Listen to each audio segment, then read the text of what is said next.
Hiya folks, today we're going to be doing a bit of a demonstration regarding shielding, and primarily with a beta source.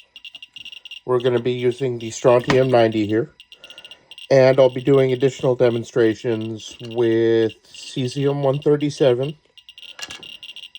and Cobalt 60, which is highly penetrating as it has some very high energy gamma rays. So this here is a calibrated adsorber set. It has 20 different thicknesses of material, ranging from 1/4 inch of lead to 0.7 mil aluminum foil, which is just, I believe, a little thinner than consumer aluminum foil. But I am not entirely sure of that. I haven't looked it up. We have a Ludlum Model 3 Geiger counter, or in this case, it's using a scintillation probe, modified so it has an LED to visually reflect the counts, in addition to showing them on the meter face here. So I have it turned to the X1 scale. It is set so the background is approximately 600 to 700 counts per minute, as per the probe specifications. So today we're using a Ludlum 4421, which is a dual scintillator probe. It has a very thin slice of sodium iodide. And when I say thin, I mean 0.1 millimeter thin. And then it has an organic scintillator or a plastic scintillator below it to make it a low energy gamma / beta detection probe. And this one is modified with 1 mil of aluminum foil on the tip in order to eliminate some lower energy beta responses. So we will start the demonstration by showing you the response to Cobalt 60, which will actually be very low because the thin slice of scintillator isn't going to pick up much of the very high energy gamma rays coming from Cobalt 60. But Cobalt 60 does make for a great demonstration when used with calibrated adsorber set because of the very penetrating radiation. So let's show you how the Cobalt 60 reacts. And let me go up a scale on the meter and hit the reset button. So the Cobalt 60 has a gamma photon at about 662 kilo electron volts. And while the probe is optimized for 200 kilo electron volts and below, it still, with relatively low efficiency, picks up the gamma and beta emissions from Cesium 137. Now let's show you what the probe does with Strontium 90. This is a relatively strong and fresh Strontium 90 0.1 microcurie source. That's about the strongest you can find available without a license. Most other radioisotopes are limited to 1 microcurie. With Cesium 137 being the exception, you can get Cesium 137 sources in up to 10 microcuries without requiring a license or any special precautions. They can be thrown away in normal trash if they're decayed, but Cesium 137 has over a 30-year half-life, so you're not going to be throwing it away anytime soon. As you can see, this particular source was manufactured in March of '93 and is still very usable. So let me start by showing you what will block the Strontium 90. We're going to go with 0.032 inches of lead with a material density of 1,230 milligrams per centimeter squared. And let's go down a scale. So this is background right here. And this is directly over the Strontium 90 source. So we're getting about 1,200 counts per minute, whereas at background we are getting about 500 to 600. So lead does make a fairly effective shield for the beta particles from Strontium-90. Let's double that lead and go with 0.064 inches of lead and see what we get.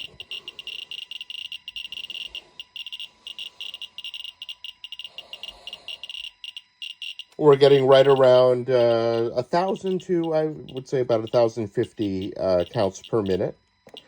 Now let's go ahead and double that and go with 0.125 inches of lead.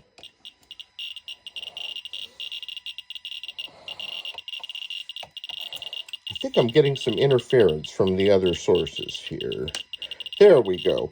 So it's just barely above background at about 900, 900 counts per minute. But it still is measurable on the meter. Now let's go with the thickest adsorber I have available, 1/4 inch of lead. And as you can see, 1/4 inch of lead completely blocks the beta particles from the Strontium-90 source. Now we're going to go with aluminum.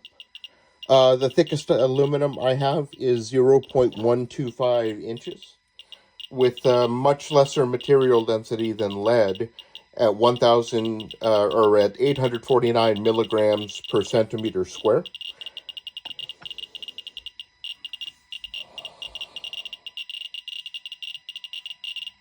And as you can see, aluminum makes a fairly effective shielding for Strontium-90.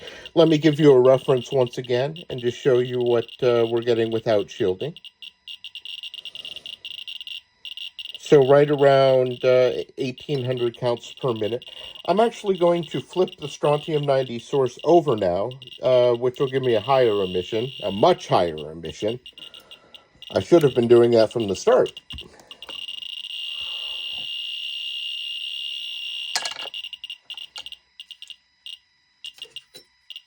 So let's go through the lead again. I'll show you 0.125 inches with the source turned the proper way.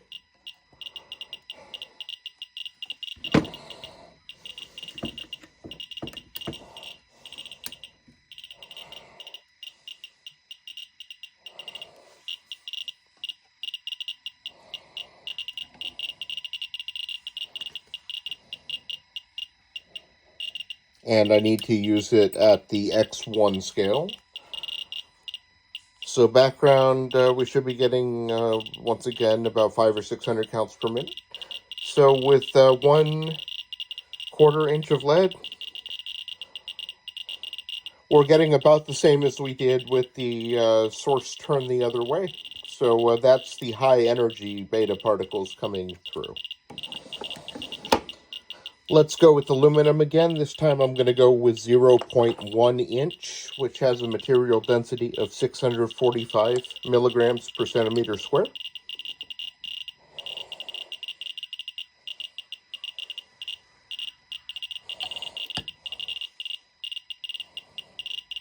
And that is just right above background at about 900 to 1,000 counts per minute.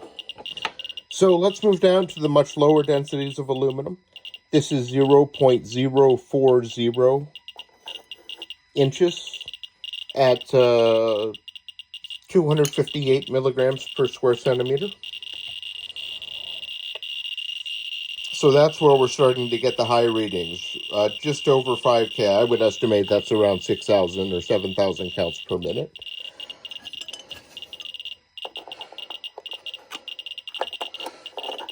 Let's go up a scale, because I'm going to use some lower density shields. So this is 0.025 inches of aluminum, and that has a 161 milligrams per centimeter square material density.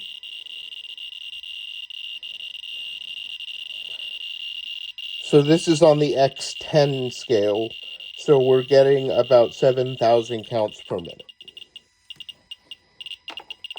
versus no deflection whatsoever at the 500 or 600 counts per minute background.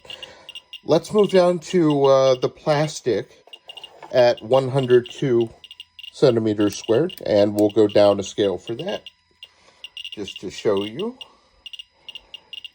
This is 102 milligrams per centimeter square density. Whoops, my camera fell there. And as you can see, as we approach it, goes off scale pretty quickly. So let's go up to the X10 scale and once again measure what it is without any shielding. So right around 20,000 counts per minute. And so with 102 milligram per centimeter square plastic, that's a fairly effective shield. And we're getting around 15,000 counts per minute. Now let's go with aluminum foil. This is 1 mil aluminum foil. I believe that is approximately what the consumer aluminum foil is made of. The thickness, it actually might be a little thinner. I'm not 100% sure, but you could easily find that on Wikipedia by Googling aluminum foil.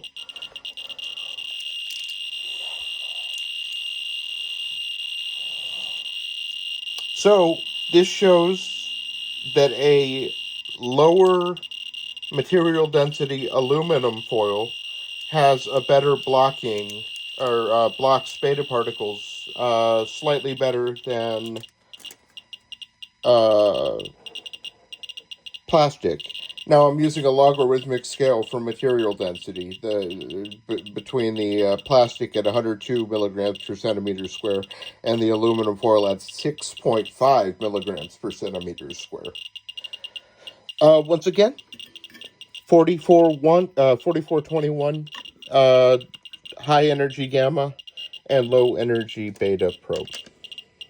Let's do a couple of experiments with Cobalt-60, which is highly penetrating, and once again, this probe is not particularly sensitive to it. The efficiency is very low, but we should see a lot more penetration of thicker materials. So let's use 0.032 inches of lead as the first demonstration. And we'll go down a scale on the Geiger counter, or the what I'm using is a scintillation counter at the moment. So as you can see, we're getting more than twice background. I think that's going to come out to be about 1,300 counts per minute. With the Cobalt-60 behind I think that's an 1/8 inch of lead. Or 0.032 inches of lead. The 1/4 inch of lead should block it completely, because this is a relatively low potency Cobalt-60 source.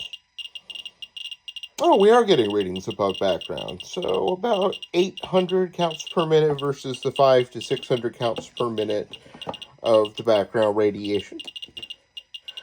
Let's do the same with the Cesium-137 at 1/2 inch of lead. And we're getting significant deflection.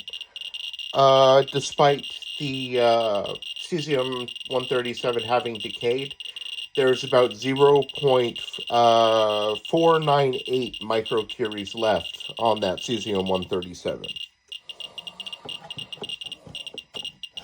And I'm just going to do a couple more shielding demonstrations. Let's go with 0.050 inches of aluminum. We should get a fairly high reading there. Let's go up a scale.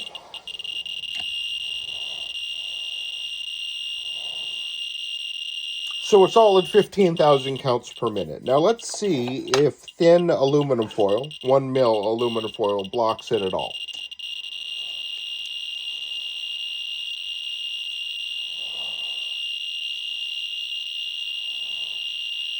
Right around 21,000 counts per minute versus unshielded right around 21,000 counts per minute. I hope you folks will look back on this little demonstration and do a little bit of mathematics for yourself to see if you can devise a scale based on the readings we had here. Hope you folks enjoyed my little demonstration. Have a good day.